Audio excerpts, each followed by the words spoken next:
Olá, meu povo, sejam todos muito bem-vindos aqui ao canal César Rocha Fotógrafo mais uma vez. Boa noite a todos, pessoal. Vocês que for chegando agora, deixa aquele like agora. Muito obrigado a presença de cada um de vocês. Lula 2022, entrevista de Lula para o site independente. Olha o que foi que o Lula falou. Ele falou de vários pontos, falou da política, ele falou também da candidatura e também falou sobre a questão de novidade, falou do auxílio emergencial, dos pagamentos, e ele falou também sobre a diferença que o Brasil está vivendo hoje no país. Dá uma olhadinha, pessoal, fica aqui rapidinho, não toma muito o seu tempo, se vocês puderem compartilhar para os grupos das pessoas que você conhece, que adoram, gosta do PT, que gosta do Lula, compartilha, pessoal, compartilha, chama o pessoal para vir para cá, para a gente acompanhar essa entrevista, e eu peço para vocês deixar o like aí, que você já está contribuindo com o canal, tá bom? Boa noite a todos vocês. Olha só o que foi que o Lula falou na entrevista de Lula hoje de manhã. Olha só. Eu quero considerar isso aqui uma conversa muito verdadeira entre as pessoas mais significativas da chamada imprensa alternativa nesse país, as pessoas que têm lutado para restabelecer o processo de democracia nesse país, as pessoas que têm denunciado constantemente o descalabro do que está acontecendo no Brasil. Então, eu acho que vocês devem considerar isso aqui uma conversa em que vocês terão que ser os mais francos possíveis nas perguntas. Não existe veto, não existe censura, não tem pergunta ruim. O que pode ter é resposta não satisfatória, mas isso faz parte das conversas que se tem. Eu queria começar dizendo para vocês que, depois de toda a nossa participação no processo da reconstrução democrática desse país, durante os anos 70, os anos 80, depois das diretas, depois da Constituinte, depois da eleição do primeiro presidente, depois do golpe militar, eu não imaginava que a gente tivesse um retrocesso político na questão da democracia, na questão dos direitos humanos, na questão do direito dos trabalhadores, na questão dos valores de uma sociedade como a gente está tendo agora. Não imaginava. Eu não conseguia imaginar que fosse possível um país que foi capaz de realizar as campanhas das diretas, um país que foi capaz de se tornar protagonista internacional, que em 2008 e 2009 alcançou um patamar de sexta ou sétima economia mundial, um país que passou a ser respeitado e, pela primeira vez, o Brasil não só participou da construção do G20, como foi convidado a participar do G8, junto com a China, com a Índia e com a África do Sul. Eu não imaginava que a gente pudesse retroceder tanto. Hoje o Brasil é um país tratado como se fosse pária na política internacional. Ninguém quer vir aqui, ninguém tem prazer de receber o presidente do Brasil, porque ele não fala democracia, não representa a democracia, ele representa o fake news, representa uma coisa que a gente não estava habituado a ver na história política do mundo e que começou muito fortemente com o Trump nos Estados Unidos, contando 11 mentiras por dia, e o Bolsonaro, que, segundo a imprensa, tem contado, em média, 7 mentiras por dia. Um presidente que não tem preocupação de falar com a imprensa, tudo que ele fala é dentro de 4 paredes, transmitido pelas suas redes, para ele falar o que ele quiser, sem ser questionado. Um presidente que montou um governo que não tem nenhuma preocupação em responder às ansiedades do povo brasileiro, às ansiedades da sociedade brasileira com emprego, com saúde, com estudo, com cultura. Ou seja, um presidente que não respeita os valores elementares da democracia, não respeita negros, não respeita sindicalistas, não respeita pequenos produtores rurais, não respeita, a preservação ambiental, não respeita a relação internacional, não respeita 621 mil vítimas, sabe, do Covid-19. Você não tem um gesto dele de carinho com as pessoas que sofreram Covid. Um presidente que tem que ser responsabilizado em algum momento da história, pelo menos pela metade das pessoas que morreram, que poderiam ter sido evitadas se o Brasil tivesse agido de forma civilizada, se o presidente tivesse agido de forma minimamente democrática e humanista, se tivesse ouvido a ciência, se tivesse ouvido a medicina, se tivesse ouvido os governadores, se tivesse ouvido os secretários de saúde, se tivesse ouvido a Organização Mundial da Saúde, certamente a gente não teria o desastre que nós tivemos com a pandemia no nosso país. Obviamente que todos nós sabemos que não é um governo que vai conseguir acabar com a pandemia.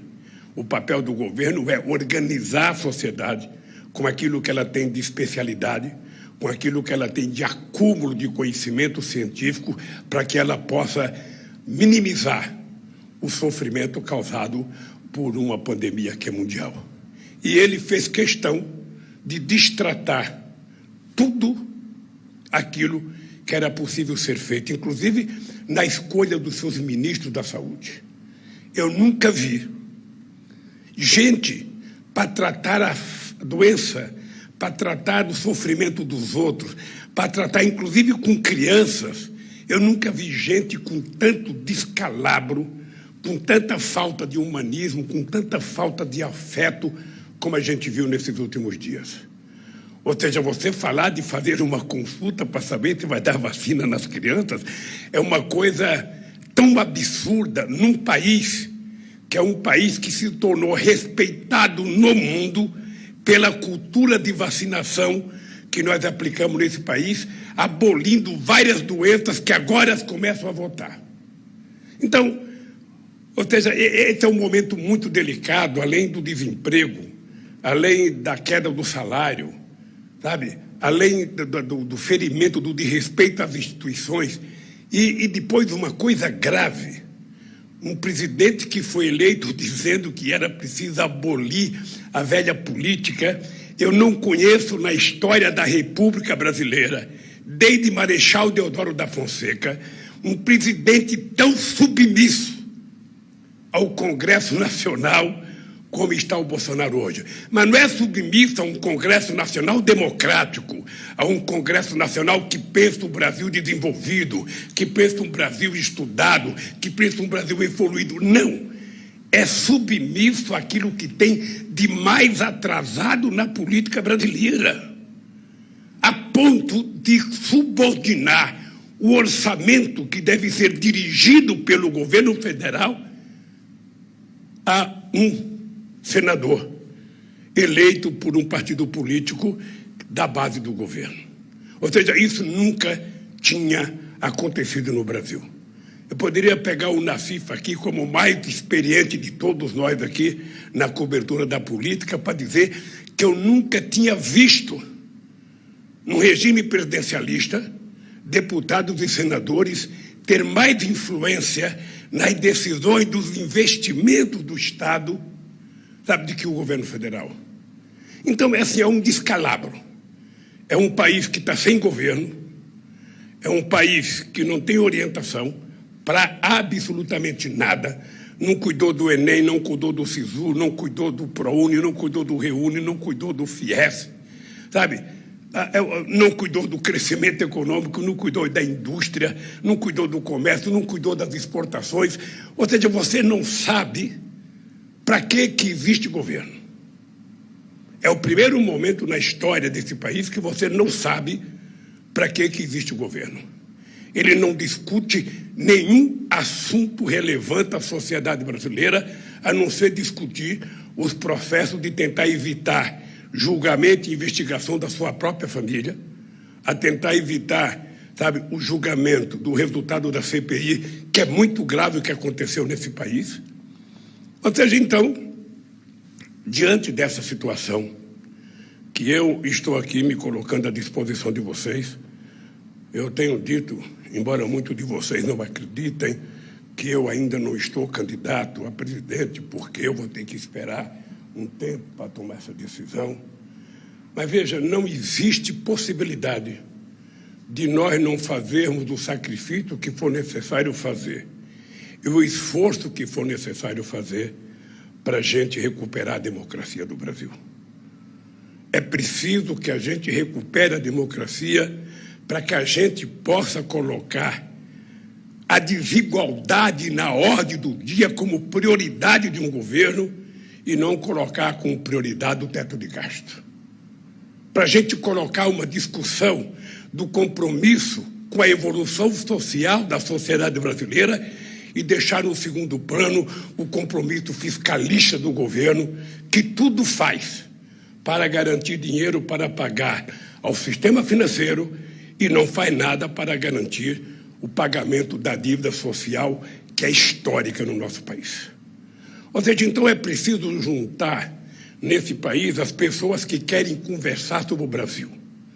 O Brasil é um país que precisa efetivamente se dar conta que é plenamente possível melhorar a vida desse povo. É plenamente possível esse povo estudar. É plenamente possível esse povo trabalhar. É plenamente possível esse povo tomar café, almoçar e jantar todo dia. É plenamente a gente voltar a fazer o povo acreditar no seu churrasquinho, na sua cervejinha, na sua costelinha de porco, costela de gado. Quem não comer, coma Gleice, quem não comer carne, que for vegetariano, que coma uma bela salada, que coma um bife de soja, mas que, pelo amor de Deus, a gente tem que devolver ao povo brasileiro o prazer das coisas mais elementares que a gente nunca deveria ter perdido, e nós perdemos tudo.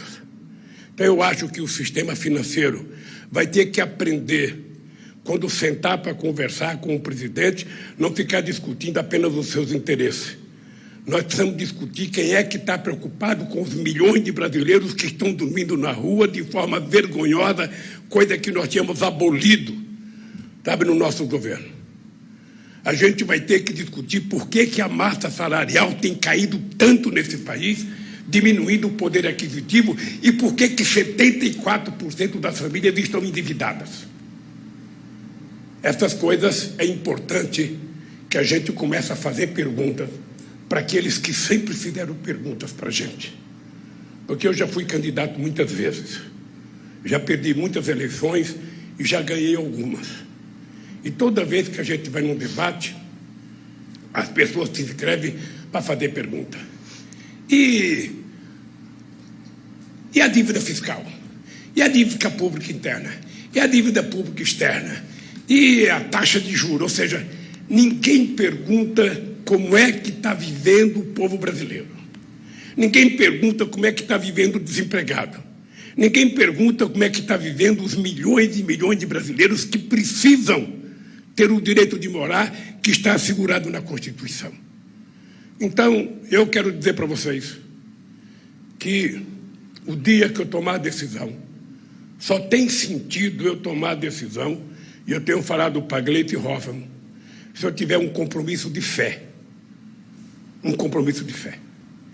Eu não posso querer ser presidente da República para resolver o problema do sistema financeiro, para resolver o problema dos empresários, para resolver o problema daqueles que ficaram mais ricos na pandemia. Só tem uma razão de eu ser candidato a presidente da República. É para tentar provar que esse povo pode voltar a ser feliz, que esse povo pode voltar a sonhar com uma escola técnica, que esse povo pode voltar a sonhar com universidade, que esse povo pode sonhar, sabe, de viajar, de passear, de ter acesso às coisas interessantes, que esse povo pode sonhar um país que não faça o desmatamento, mas não só cuidar do meio ambiente falando da Amazônia, cuidar do meio ambiente falando da qualidade de vida das pessoas na grande periferia, no esgoto a céu aberto, nas praias poluídas, nas condições de vida que as pessoas vivem na periferia desse país, vivendo em lugares efetivamente desumanizados. Então, é essa discussão que nós temos que fazer para a gente definir que país nós vamos querer. E é plenamente possível, e eu acredito nisso, já fizemos isso, E eu tenho dito uma frase que alguns gostam, outros não gostam, mas que a solução para o país não é muito difícil. A gente tem, para solucionar o problema do país, primeiro colocar o pobre no orçamento e, segundo, colocar o rico no imposto de renda. São duas soluções que podem resolver o problema desse país. E a outra coisa que nós vamos fazer nesse país é fazer com que a sociedade participe das decisões importantes desse país. Vocês estão lembrados que, quando eu fui presidente, nós fizemos 74 conferências nacionais. Conferências para discutir tudo, inclusive a conferência para discutir a questão da regulação dos meios de comunicação. Nada foi feito da cabeça do presidente ou do ministro da comunicação ou de um ministro. Tudo era discutido. De LGBT, a questão do sindicato, a questão da estrutura sindical. Sabe? Então, é plenamente possível a gente reconstruir uma convivência pacífica na diversidade. Ninguém quer ser unanimidade. Ninguém quer ser o dono da verdade, porque não tem mágica para governar esse país. Esse país precisa de seriedade. Esse país precisa de alguém que converse com o povo, que acredite no povo e que permita que o povo possa ser sujeito da história nas decisões importantes que nós queremos fazer nesse país. A gente não precisa ler o Manifesto Comunista. A gente nem precisava ler o livro verde do Gaddafi. A gente só tem que ler a Constituição brasileira para saber que tudo que a gente quer está estabelecido na Constituição. Então, eu quero que vocês saibam que nós vamos fazer valer aquilo que nós já aprovamos, aquilo que nós já conquistamos, para que o povo brasileiro volte a ter orgulho de ser brasileiro de verdade, a ter orgulho, sabe, de gostar da bandeira brasileira, não como se ele fosse a bandeira de um partido político, porque eu tenho orgulho de dizer para vocês, eu tenho um partido que tem uma bandeira e eu tenho orgulho da bandeira vermelha do PT e da estrela do PT. Isso não diminui o orgulho que eu tenho pela bandeira brasileira, pelos valores da minha pátria, pelos valores da minha nação. O que eu não posso é roubar de 213 milhões de brasileiros o símbolo que é de todos, para tentar transformar num símbolo de um partido. Quem tiver partido, que crie juízo, faça música do seu partido, faça uma bandeira do seu partido, faça um manifesto do seu partido, faça um programa do seu partido e diga por que eles criaram um partido. Eu sei por que eu criei o PT. Tenho noção. Eles que façam o mesmo. E aí sim, a gente vai construir um país democrático, com muita divergência, porque a democracia, como eu digo sempre, não é um pacto de silêncio. A democracia é efetivamente uma sociedade em evolução, em movimento, questionando e brigando, lutando, reivindicando, para que ela possa sempre aperfeiçoar a democracia e melhorar suas condições de vida. Dito isso, eu agora me coloco à disposição de vocês, para que vocês exerçam a democracia, questionando o quanto vocês quiserem. Obrigado. Laura Capriglione, dos Jornalistas Livres. Bom, bom dia, presidente Lula. Eu não poderia abrir essa rodada de perguntas sem pegar a grande interrogação nesse momento. Eu sei que o senhor acabou de dizer que nem sabe se será candidato, o Alckmin nem sabemos se será candidato, mas eu queria perguntar para o senhor, se o senhor, discutindo assim, em cima da experiência vivida, o senhor imagina uma chapa do PT para derrotar o Bolsonaro, porque é isso que se trata, a gente tem que derrotar o Bolsonaro como primeira missão. Mas o senhor imagina uma chapa para derrotar o Bolsonaro, que o PT lidere e que tenha como vice um cara que fez o massacre do Pinheirinho, o cara que perseguiu professores, o cara que bombardeou secundaristas, o cara que pegou e é o principal responsável pelas chacinas que ocorreram na periferia de São Paulo em 2006. Então, eu queria perguntar para o senhor se, em tese, já que não estamos discutindo nomes, se em tese o senhor admite uma composição como essa no governo. Não estou falando como aliança. Aliança a gente faz com todo mundo para derrotar o Bolsonaro, mas no governo como vice-presidente. Ô, Laura, eu sinto que você construiu uma quantidade de defeitos para poder falar do Alckmin. Deixa eu te dizer uma coisa. Eu não sei se vocês perceberam que só não tem falado do assunto o Alckmin e eu. Você vê todo mundo falar todo santo dia. Você vê todo mundo dar palpite, mas você não vê uma fala minha, uma fala do Alckmin. Por uma razão simples. O Alckmin saiu do PSDB e não se definiu para que partido ele vai. Ele é um homem que não tem partido hoje. E eu não defini a minha candidatura, então não pode ter nem candidato nem vice. É o óbvio. Tá? Eu queria dizer isso para ficar claro. A segunda coisa é o seguinte: eu não sou candidato para ser protagonista. Eu sou candidato para ganhar as eleições. E sou candidato para ganhar as eleições no momento em que o Brasil está infinitamente pior do que estava em 2003, quando eu tomei posse. Economicamente, politicamente, socialmente, o Congresso está muito pior do que o Congresso que eu tomei posse em 2003. Ganhar umas eleições é mais fácil do que governar. E governar significa que você tem que adquirir possibilidade muito grande de conversar com as pessoas.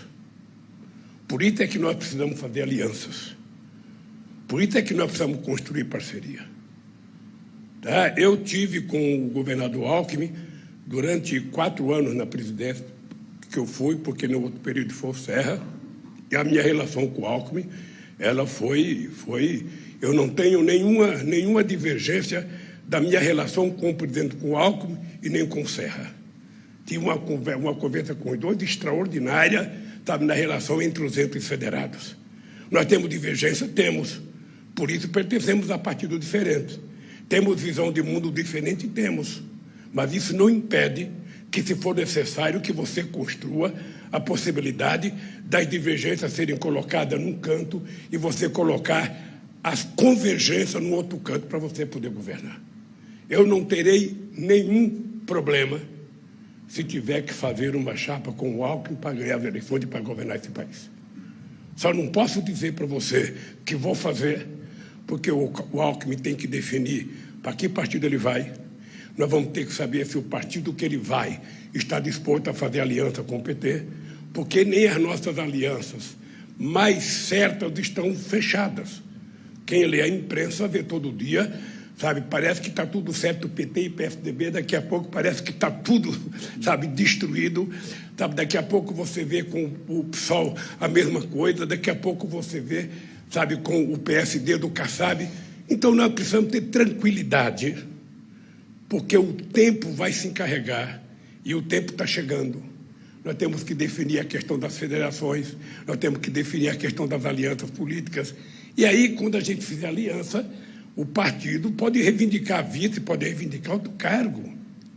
Eu só quero te dizer que, da minha parte, não existe nenhum problema de fazer aliança com o Alckmin e ter o Alckmin de vice. Não tem nenhum problema. Nós vamos construir um programa de interesse da sociedade brasileira.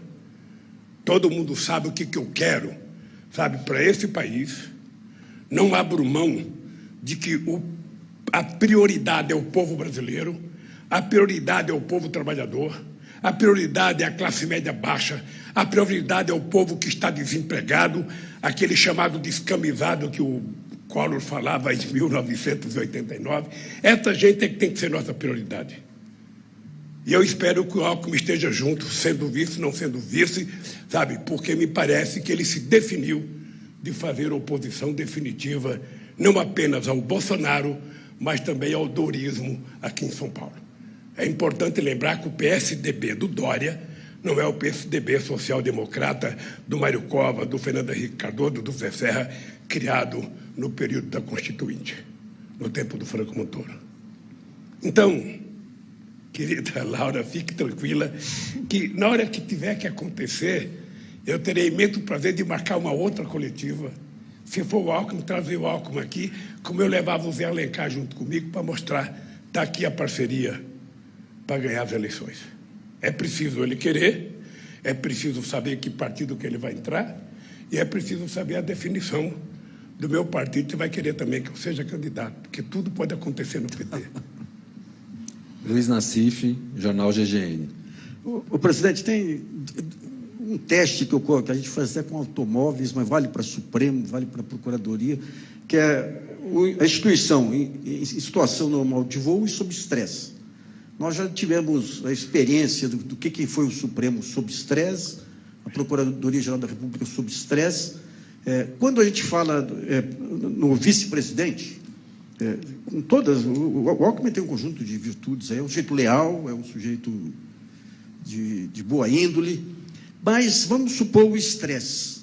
O estresse é o seguinte: por alguma razão aí, porque ninguém é invencível ou é eterno, o presidente o senhor deixa a presidência, por alguma razão. Ou seja, tem a situação normal, que é o Lula indo até o final do governo. O Alckmin seria um vice-presidente tão leal quanto o Zé Alencar. E uma outra situação que pode vir a ocorrer, do Lula ter que sair no meio do governo. O projeto Lula nos transformaria num projeto Fernando Henrique Cardoso? O pessoal que votou desse projeto Lula, porque a cabeça do Alckmin, um dos pontos de divergência é a questão do mercado, a questão do modelo Fernando Henrique Cardoso. A vice-presidência não devia ser algo umbilicalmente ligado ao pensamento do presidente? Olha, o problema é que quando a gente pensa política, às vezes a gente pensa no que a pessoa foi e a gente tem medo de pensar no que a pessoa vai ser. O ser humano, ele é mutante, ele vai se transformando. Um se transforma para pior. Eu vejo muitos comentaristas na televisão brasileira que eram extremistas de esquerda, sabe, há 20 anos atrás. E hoje são direitistas. E fazem julgamento dos outros todo dia. E eu vejo pessoas como o Teotônio Vilela, que no golpe de 64 utilizava a metralhadora para atirar em comunistas nas praças de Maceió e depois virou o símbolo da democracia e dos direitos humanos nesse país. Tá? O que eu posso dizer para você? Quando você é candidato, você não sabe o que vai te acontecer. O que eu sei que vai acontecer com esse país. Nós vamos ganhar as eleições com um programa. Esse programa será aprovado pelas forças políticas que vão compor a minha aliança política. Quando eu tomei posse em 2003, a primeira coisa que eu disse foi o seguinte: no nosso governo não tem política de ministros. Não é o ministro que decide fazer uma ponte, um viaduto, e muito menos política de deputado com emenda. No nosso governo, a política será definida pelo governo. Tudo será de todos. E vai ser assim. Então, veja, como eu acho que não vai me acontecer nada, porque eu tenho um compromisso, e acho que Deus vai me ajudar a viver 120 anos, porque já nasceu o cara que vai viver 120 anos e eu fico pensando que pode ser eu, né? Então, eu não penso no pior, eu penso no melhor.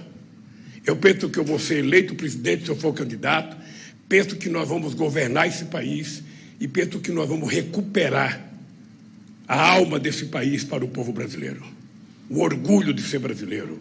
E, obviamente, que o vice estará como teve o Zé Alencar. O Zé Alencar, eu vou contar para vocês uma pequena história, para ninguém ter dúvida. Eu fui convidado para ir numa festa de 50 anos de vida empresarial do Zé Alencar. O Zé Dirceu foi convidado, foi telefonado para o Zé Dirceu pedindo para ele me convidar. E eu disse textualmente: eu não tenho porquê ir em Minas Gerais na festa de um burguesão como o Zé Alencar. Sabe? Eu sabia que ele era um grande empresário. Eu falei: o que eu vou fazer lá? Não quis ir, mas aí me convenceram a ir. Cheguei lá, tinha uns 20 senadores, tinha uns 10 governadores de estado, e eu estou lá com o nariz torcido. O que eu estou fazendo aqui? e fala senador, e fala disso. Aí daqui a pouco vai falar o Zé Alencar.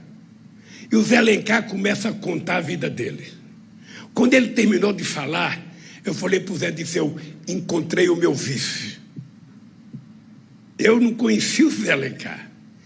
Encontrei o meu vice. O Zé Alencar estava disputando uma vaga, me parece que na presidência do Senado, dentro do PMDB. Por isso me preparo. Levanto todo dia, 6 horas da manhã, faço 6 quilômetros todo dia, faço muita musculação, faço muita perna para poder aguentar a marimba nesse país e para aguentar a janjinha também. É isso. Rodolfo Lucena, Tutameia. Bom dia, presidente. Minha pergunta. Os Estados Unidos apoiaram o golpe de 64. Os Estados Unidos apoiaram o golpe contra a presidenta Dilma. Os Estados Unidos apoiaram todo o processo da Lava Jato para tirar o senhor do processo eleitoral em 2018. Como o senhor avalia que os Estados Unidos, e aí eu falo desde o Estado Profundo, CIA, órgãos de segurança, o trumpismo e a Casa Branca mesmo. Ontem mesmo a gente conversou com o Frei Beto e ele alertava, a Casa Branca não dorme.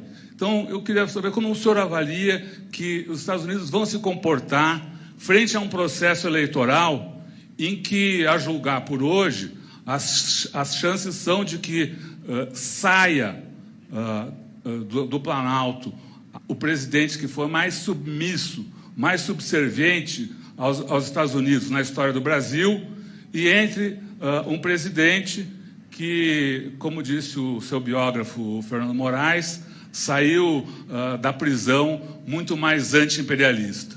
Veja, acho que o Frei Beto cometeu um equívoco.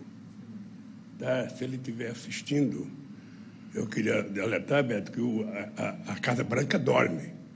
Quem não dorme é o Pentágono e a CIA. Os presidentes dormem, de tanto dormir, às vezes acontece coisa que eles não gostariam que acontecesse. Olha, eu tenho clareza do papel histórico dos Estados Unidos. Tenho muito, sabe, compreensão. Agora, eu acho que muitas coisas que acontecem no Brasil dependem menos da ingerência dos Estados Unidos e depende mais do complexo de vira-lata da elite brasileira. É ela que permite, é ela que muitas vezes chama esses golpes que você citou para dentro do Brasil. Porque é assim historicamente. É assim historicamente. Quando se dizia, sabe, que os Estados Unidos tinham participação no golpe de 64, todo mundo que dizia isso era chamado de conspirador. Você acredita em conspiração? Você acredita nisso? Aí veio a informação, o telefonema do embaixador americano recebendo ordem do presidente Kennedy para fazer o que tinha que fazer aqui no Brasil.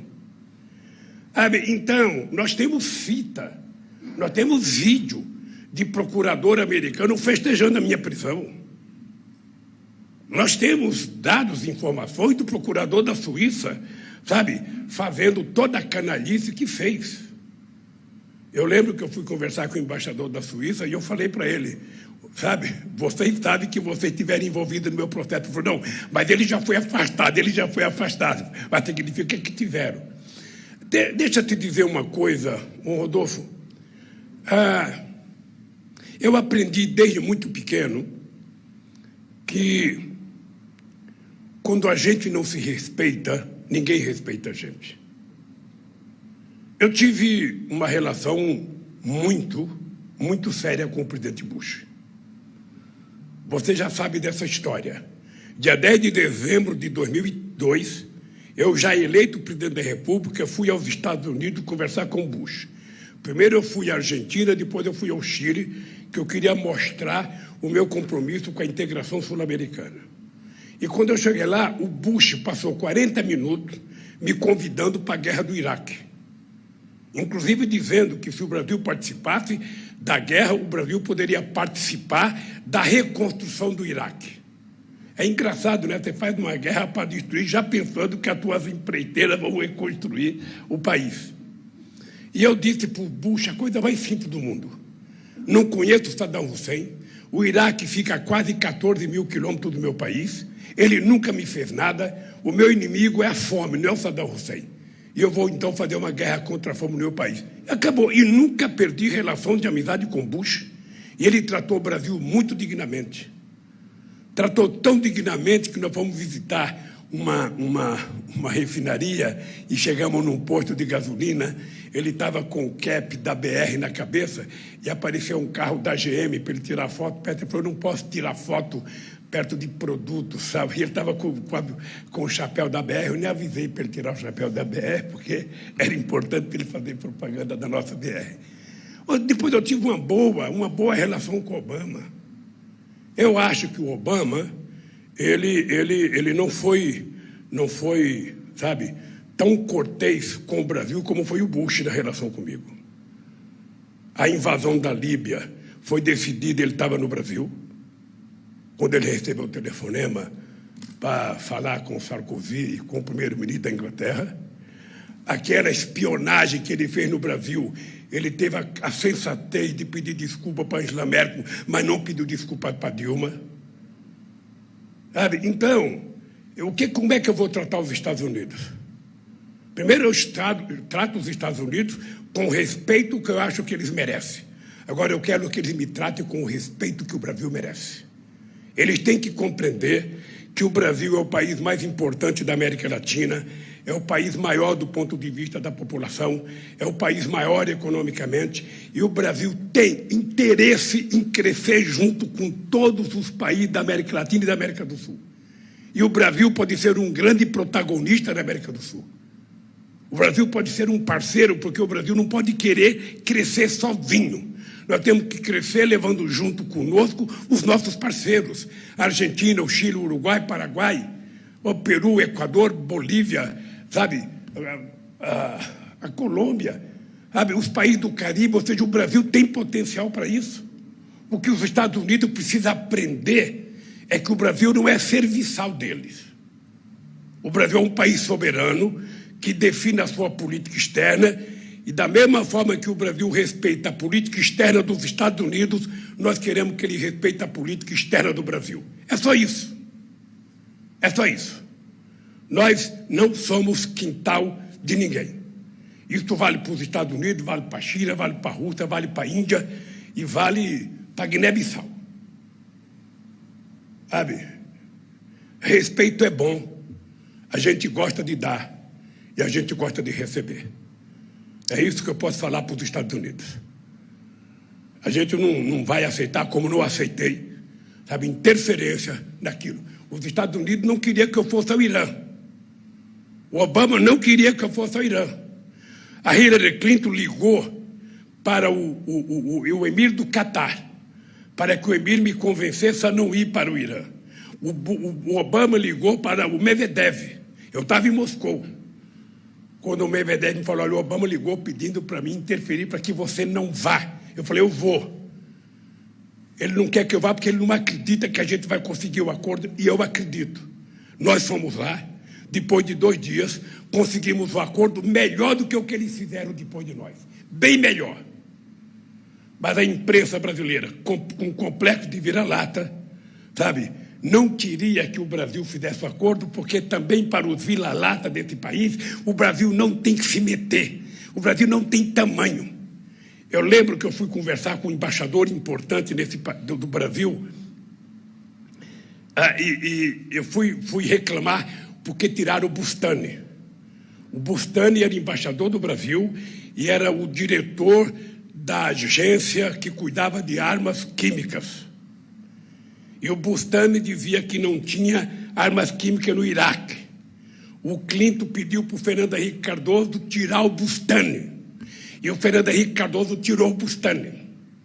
Aí escolheram aquele japonês que dizia que o Iraque tinha armas químicas. Ou seja, aí eu fui dizer para o embaixador, por que o Brasil tirou?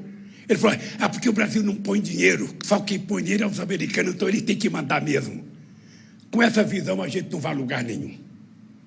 Com essa visão a gente não vai a lugar nenhum. Então é preciso a gente saber se respeitar. Eu reconheço o valor dos Estados Unidos, a importância dos americanos, a importância da China, a importância da Rússia, a importância da Índia, mas reconheço a importância de uma ilha pequena no Caribe. Todos têm o direito de ser soberano. E cada um age de acordo com a sua força. E o Brasil tem muita força. Basta ter coragem de utilizá-la. Agora, se o Brasil tiver um presidente que fica batendo continência para a bandeira americana, ou rastejando-se de 4 aos pés de um presidente como o Trump, o Brasil não vai a lugar nenhum. Mauro Lopes, Brasil 247. Presidente, uma brevíssima consideração. Logo depois do golpe contra a presidenta Dilma, em 2016, os poderosos desse país e a sua mídia decretaram que todo esse grupo de mídia independente que está aqui estava liquidada. Pouco depois, quando o senhor entrou na cadeia, em abril de 18, esses mesmos poderosos e sua mídia disseram: Lula está morto politicamente. Hoje eu cheguei aqui, entrei e falei com o Stuckert. Stuckert, que lugar presidencial esse, né? Bonito, chique, elegante. A gente está aqui. Essa mídia independente e o senhor, eles perderam. Eles perderam, né? O povo brasileiro está aqui. A mídia independente está aqui e o senhor está aqui. Então, quero dizer que, para mim, é um momento de grande emoção e considero um encontro histórico na abertura do ano das eleições desse país. Isto posto, queria lhe propor mudar um pouco a agenda da conversa. Vou fazer alguns pressupostos e uma pergunta bem concreta. São eles: primeiro, as pessoas negras e as mulheres são as duas grandes maiorias do país. Tanto as pessoas negras quanto as mulheres são mais do que 50% do país. Essas mesmas pessoas, segundo as pesquisas de opinião, se o senhor for candidato, deverão garantir a sua vitória. Não há nenhum outro grupo no país, mulheres, negros e os mais pobres, no qual a proporção de votos, de intenção de voto que o senhor tem, seja maior. É disparado maior. Então, deverão garantir sua vitória, se o senhor for candidato. Os movimentos negro e feminista, mais o movimento indígena e LGBTQI+, são o polo dinâmico da luta política, social e cultural do país, com presença que atravessa, inclusive, o movimento sindical, o movimento do Sem Terra e todos os movimentos sociais do país. O PT tem a luta contra o racismo e contra o sexismo e patriarcalismo como centrais em seu programa e na discussão a ação de suas lideranças mais expressivas, como o senhor, Gleisi Hoffmann, Fernando Haddad e tantas outras. Em que pese de tudo isso, os governos do PT deixaram muito a desejar em relação à presença das mulheres e das pessoas negras nos seus governos, tanto nos governos, dos dois governos Lula, como nos governos Dilma. Nos seus dois governos, presidente, houve 99 pessoas que passaram pelo ministério. Apenas 10 eram mulheres. Dessas, apenas 3 eram mulheres negras. Apenas 7 homens negros.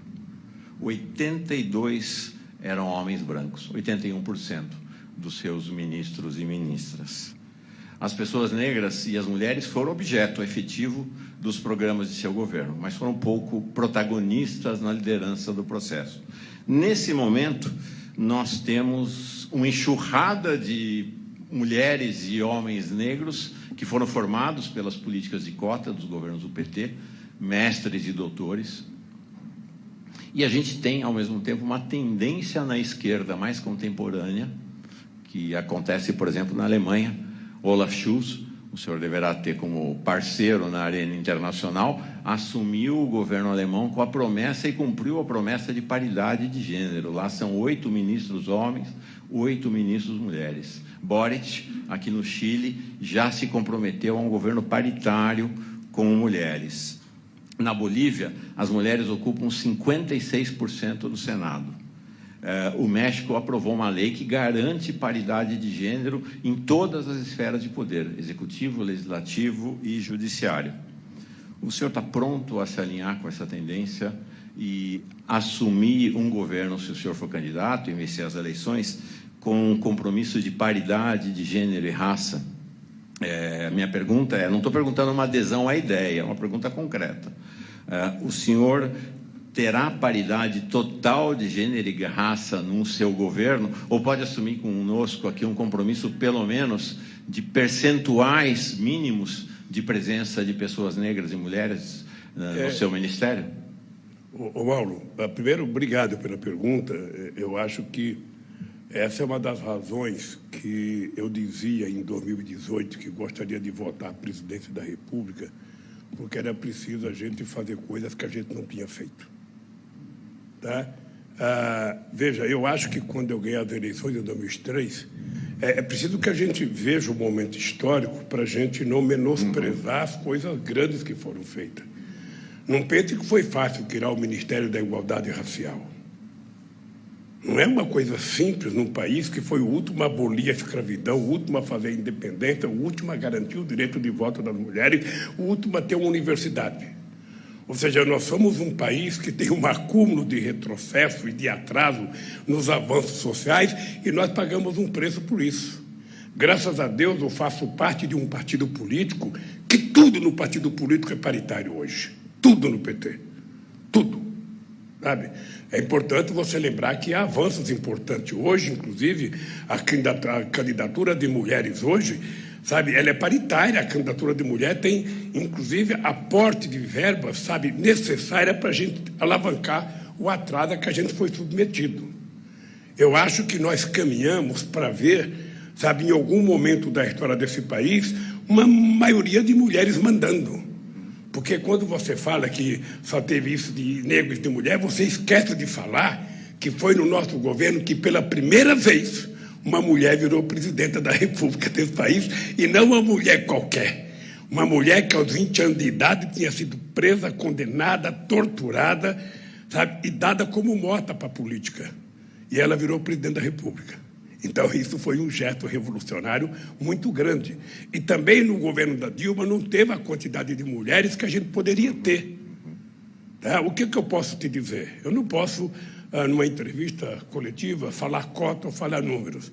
Mas eu posso te dizer que hoje os partidos políticos, sabe, trabalham com a ideia, sabe, de que as mulheres terão que ter uma participação muito mais forte dentro do partido, nas bancadas dos partidos e dentro do governo, como se, sobretudo, o povo, o movimento negro, como a questão dos indígenas, ou seja, a sociedade ela está caminhando e o PT é um dos partidos que puxa essa discussão internamente para que a gente possa fazer um governo efetivamente, sabe, que respeite a densidade da sociedade brasileira tal como ela é. As mulheres são tão ou mais qualificadas do que os homens em muitas coisas. Aliás, eu acho que algumas coisas das mulheres têm muito mais coragem do que os homens para fazer, sabe? E eu acho que, primeiro, nós temos que ganhar as eleições. Você tá lembrado que tem gente que quer que eu já indique quem é o meu guru eletrônico, meu guru econômico, tem gente que quer que eu indique o meu vice, tem gente que quer que eu indique quem vai ser o meu ministro da Justiça. Tudo isso vai acontecer no tempo certo. Eu aprendi em 85, com a campanha do Fernando Henrique Cardoso, que a gente não senta na cadeira antes do tempo que dá azar. Eu não ganhei nada ainda, e essa força que vai ser o meu governo, ela vai ser demonstrada na campanha. Porque na campanha nós vamos querer uma participação bastante paritária, se não, em alguns casos, até majoritariamente pessoas que não participavam muito da vida política desse país. Porque nós vamos montar muitos comitês, nós vamos fazer muitos grupos para criar o programa, e eu vou reeditar as conferências nacionais para a elaboração das políticas públicas e vou remontar, sabe, o chamado Conselho de Desenvolvimento Econômico e Social, muito mais paritário agora, muito mais representativo da sociedade brasileira. Sabe, então, você continue escrevendo que você vai ter muita surpresa com o que vai acontecer nesse país. Até porque eu volto a se disputar as eleições com uma consciência de que o governo, o presidente da República não pode tudo. Sabe, eu dizia que quando me perguntavam qual era o grande feito meu no meu governo, eu dizia, o grande feito meu não foi uma obra, foi o povo ter descoberto que ele fazia parte do governo. foi a inclusão do povo nas decisões. E agora eu acho que nós precisamos transformar o povo, sabe, em sujeito da história. Esse país não é meu, esse país não é teu, esse país é nosso. Então, é esse nosso que envolve negros, índios, desempregados, empregados, sabe? Gente que mora na periferia, o povo sem rua, os catadores de material reciclado. É esse povo, sabe, que tem que ajudar a dizer que país nós queremos crescer. Não é apenas a Avenida Faria Lima, não é apenas a Bolsa de Valores. Eles também serão ouvidos, mas ele tem que aprender que tem outros setores importantes para decidir que tipo de Brasil nós vamos querer. Essa é uma das razões pelas quais eu posso ser candidato, que eu quero provar que é possível exercer a democracia na sua plenitude, respeitando a totalidade da sociedade brasileira. Obrigado, presidente. Paulo E Donizete. só te dizer para vocês o seguinte, eu acho que nós ainda não vencemos. Mas você disse na tua pergunta que eles pensavam que a gente estava morto e está nós daqui. Não, nós ainda não vencemos. Porque o vencer que você pensa e o vencer que eu acho que você pensa é um vencer que, além de ganhar uma eleição, nós temos que aprimorar as instituições nesse país. As instituições nesse país ainda elas são compostas eu diria, pela plutocracia, sabe, que fez a proclamação da República, ainda do tempo do Império, quem são desembargadores, quem são juízes, quem são procuradores, quem são, sabe, essa gente da casta do aparelho de Estado, é gente muito sofisticada, ainda não tem ninguém do ProUni, ainda não tem ninguém das cotas, sabe? E quando essa gente estiver participando das instituições, a gente pode ter certeza que a democracia está se consolidando de forma definitiva no Brasil. Obrigado, presidente. Paulo Donizete, Rede Brasil Atual. Bom dia a todos, bom dia, presidente. Queria destacar que eu falo também em nome do coletivo que tem a TVT, a Rádio Brasil Atual e a parceria do Brasil de Fato. Presidente, acho que nunca antes na história desse país ficou tão evidente o papel da ciência, né, diante da tragédia que tem sido o combate à pandemia. Então, acho que nunca se deu tanta importância ao valor que tem a ciência para a construção de uma humanidade mais civilizada. Essa mesma ciência, presidente, ela também tem afirmado ao longo dos anos que o nosso modo de produção industrial de bens de consumo está sendo letal, né, para o planeta, né? O aquecimento global, o mau uso dos recursos naturais, a emissão de gases de efeito estufa, o uso da tecnologia como forma de ampliação do lucro em vez de melhorar as condições de trabalho e de vida de quem produz. Então, é uma infinidade de mudanças que seriam necessárias para que o nosso modo de produção e o nosso modo de consumo fosse revigorado. Então, levando em conta que o senhor também ainda não confirmou sua candidatura, mas estamos aqui falando também com um possível candidato e um possível presidente, eu gostaria de saber se o senhor e o campo progressista que o acompanha estão se preparando para apresentar para o mundo, para liderar ou para participar de maneira protagonista na construção de um novo modelo de produção industrial, principalmente. Hoje em dia, por exemplo, quem consegue comprar um carro elétrico é 1%, 99% não consegue nem sonhar com isso, né?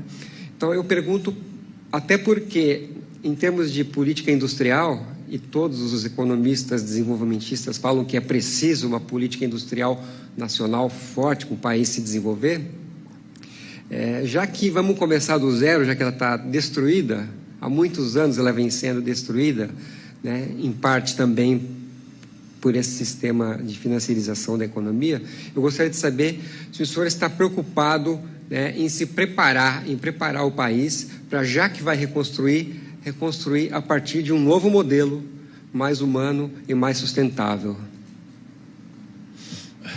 Paulo,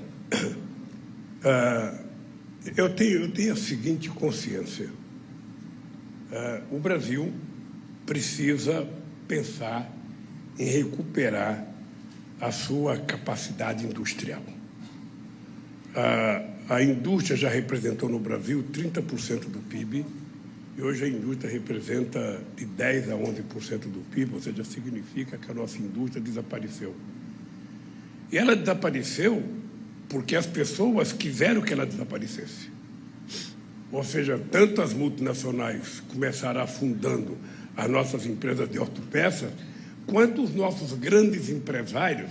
A gente tinha empresários nacionalistas, pessoas de envergadura que eram respeitadas. Eu lembro sempre uma pessoa que não gostava de mim, o Antônio Emílio de Moraes, mas eu nunca deixei de reconhecê-lo como um grande empresário brasileiro, um cara com uma visão nacionalista, com uma visão de soberania da indústria nacional. Os Vilares, sabe, os Mindlin, os Bardella, ou seja, era um conjunto de empresários que pensavam o Brasil, não deixavam de ser atrasados na relação com os trabalhadores. Eu lembro que o Antônio Emílio de Moraes, nós fomos fazer uma greve na fábrica química dele lá em São Miguel Paulista, e nós fomos pedir comissão de fábrica, que nós tínhamos já conseguido na Volkswagen, e ele disse, na minha fábrica ninguém vai mandar, sabe? E nós tentamos fazer a comissão de fábrica. Mas, embora eu tenha essa discordância com a visão do mundo do trabalho dele, da relação com o sindicato, eles tinham uma noção nacional. Sabe? Isso acabou. Isso, quando eu vejo os empresários brasileiros, é o velho da van, sabe? O que é uma tristeza para o nosso país, ainda vendendo produto chinês. Sabe? Não é nem produto brasileiro. Então, eu acho que nós temos que pensar, sabe, em que nicho de indústria a gente vai apostar para que esse país possa voltar a ser industrializado. Porque chega lá, me deparo com uma senhora de 37 anos, 7 filhos. 7 filhas. Quando me falaram, a dona fulana de tal tem 7 filhos, ela é catadora há 14 anos, eu falei, coitadinha, uma ova. Ela está terminando o curso de Direito. Sabe? Então, eu fico perguntando, um país que é capaz de produzir uma catadora de papel, que tem 7 filhos aos 37 anos, está se formando direito para defender o seu povo, nós vamos ter medo do quê? Nós temos que incentivar mais gente, sabe, mais gente a ter consciência como essas pessoas estão tendo consciência. Então, eu sou um cara que quero ouvir a sociedade naquilo que eu vou discutir bastante. Sabe, nós não faremos um governo de especialistas, sabe, aquele governo, outro especialista, e o povo nunca é especialista de nada. Então, nós queremos ouvir os especialistas em sobrevivência, em condições adversas, que é o povo brasileiro. É isso que vai acontecer no Brasil. José Cássio, Diário do Centro do Mundo. Bom dia, presidente. Bom dia, amigos. Não responder só para você, eu quero tentar falar agora com o povo que vai nos ouvir, que vai nos assistir. Veja, eu não estou procurando uma aliança ideológica. Sabe, eu não estou procurando uma aliança apenas para ganhar as eleições. Eu estou procurando construir um conjunto de alianças com forças políticas para me ajudarem a fazer a transformação que nós precisamos fazer no Brasil, inclusive se a gente quiser aprovar uma reforma tributária. Eu até não gosto de utilizar a palavra reforma tributária, porque eu já utilizei dezenas de vezes, a gente não consegue fazer. Não sei se o Nassif se lembra, mas em 2007 eu mandei para o Congresso Nacional uma proposta de reforma tributária que teve o apoio dos 27 governadores de estados, o governador Edu Serra, em São Paulo, que teve o apoio de todos os líderes partidários, que teve o apoio das 27 federações de indústria do Brasil, que teve o apoio de todas as centrais sindicais, e quando chegou no Congresso ela não andou. Porque tem sempre aquele, como o Jânio Quadro chamava, o inimigo, tem uma força oculta que não deixa a política tributária andar. Então, eu estou convencido que é assim, a gente vai precisar, sabe, mudar muita coisa nesse país. A relação com o Congresso Nacional, ela não pode ser uma relação promíscua, ela tem que ser uma relação civilizada, como acontece em vários países do mundo. Sabe, nós temos que mostrar o que é preciso para reconstruir esse país. Se você não pode fazer uma reforma tributária complexa, você pode fazer mudanças de ponto na reforma tributária. Sabe, por exemplo, vamos definir que quem vive de dividendos pague imposto de renda. Vamos definir que quem ganha até 5 salários mínimos não paga imposto de renda. Nós temos que definir algumas coisas para dar mais sustentabilidade aos de baixo e para dar mais compromisso com o Brasil, com os de cima. Isso, dito assim, parece difícil, mas eu acho que se a gente sentar para conversar e a gente construir uma força política, eu tenho conversado muito com o PSD do Kassab. Tenho conversado com o Kassab, ou seja, é bem possível que a gente possa construir alguma coisa junto. É bem possível. É bem possível que a gente possa construir o Paulinho da Força Sindical com solidariedade. Nós estamos construindo. Nós precisamos construir uma força política capaz de dar sustentação nas mudanças que nós precisamos fazer. O movimento sindical brasileiro, ele não quer uma reforma da estrutura sindical para voltar a ser o que era. Não é, eles querem construir uma coisa nova. E uma coisa nova, a Espanha está dando um exemplo. É a participação do Estado, dos empresários e dos trabalhadores. É isso. É a sociedade encontrando soluções para os seus problemas. E isso eu tenho certeza que qualquer pessoa que vier a ser vice vai contribuir para que a gente faça isso. Você se esquece que o Zé Alencar era um empresário que tinha uma empresa com 17 mil trabalhadores. Que ele tinha sido presidente da Federação das Indústrias de Minas Gerais. Que ele tinha sido vice-presidente da CNI. E o Zé Alencar tinha uma visão social altamente moderna, altamente contributiva. E é isso que um vice vai ter que ter num governo meu. Eu não vou escolher um vice para o vice ser contra. Eu quero um vice que seja contra eu. Não. Ninguém faz isso. Nem você, nem eu, nem ninguém. Eu quero um vice, sabe, que compreenda que nós precisamos construir uma nova possibilidade para construir o Brasil novo que o Paulo Donizete disse que é possível construir. Eu tenho certeza, sabe, que o vice vai cumprir esse papel.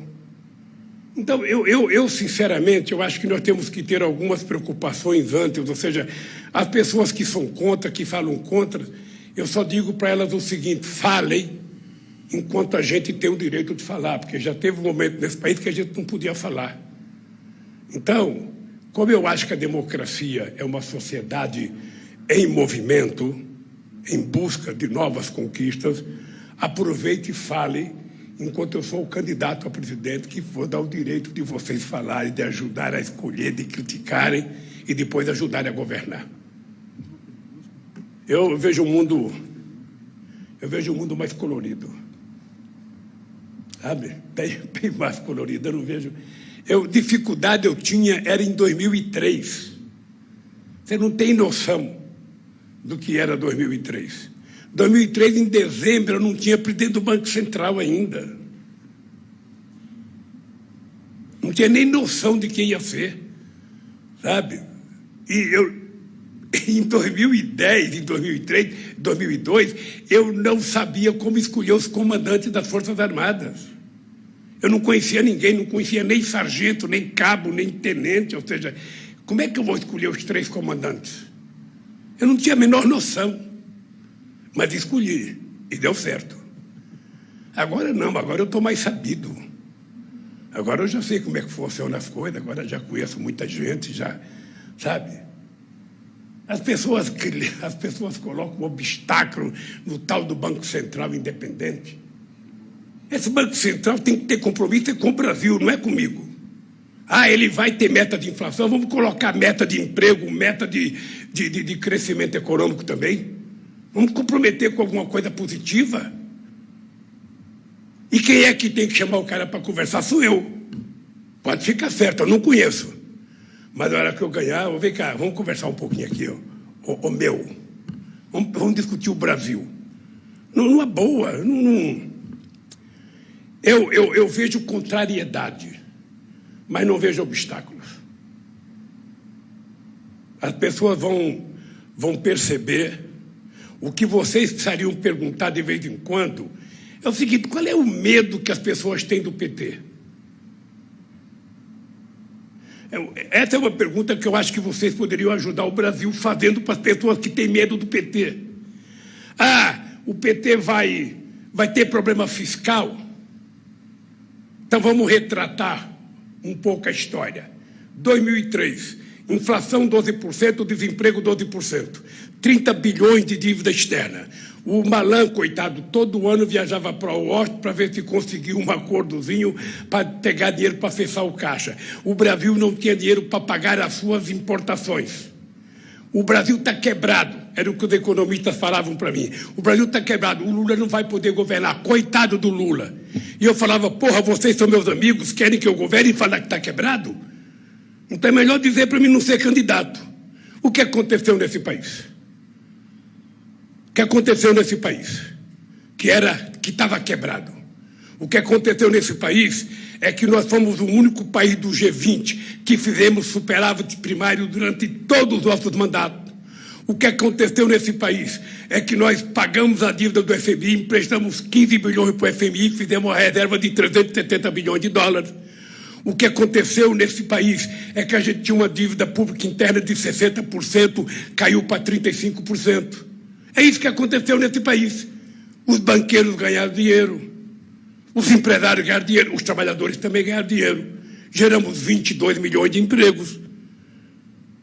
Se você pegar uma tabela curta, o que aconteceu nesse país é que durante os governos do PT, 80% dos acordos dos trabalhadores feitos nesse país eram com aumento real acima da inflação.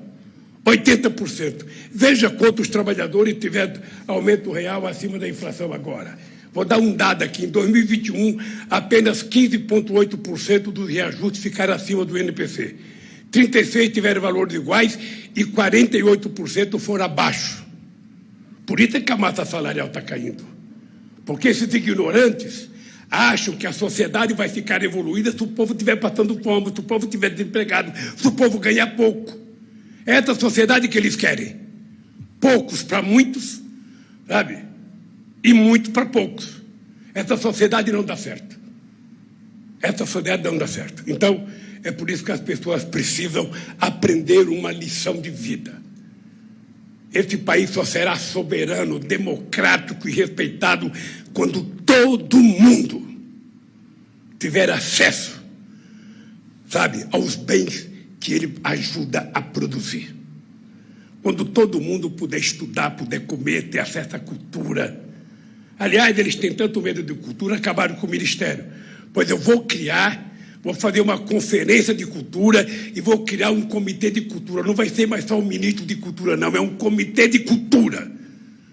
Para a gente dizer para eles que a cultura vai ajudar a construir esse país mais democrático. Então, quem tiver medo de cultura, se prepare, porque a cultura vai funcionar mais forte no próximo governo. É isso. Eduardo Guimarães.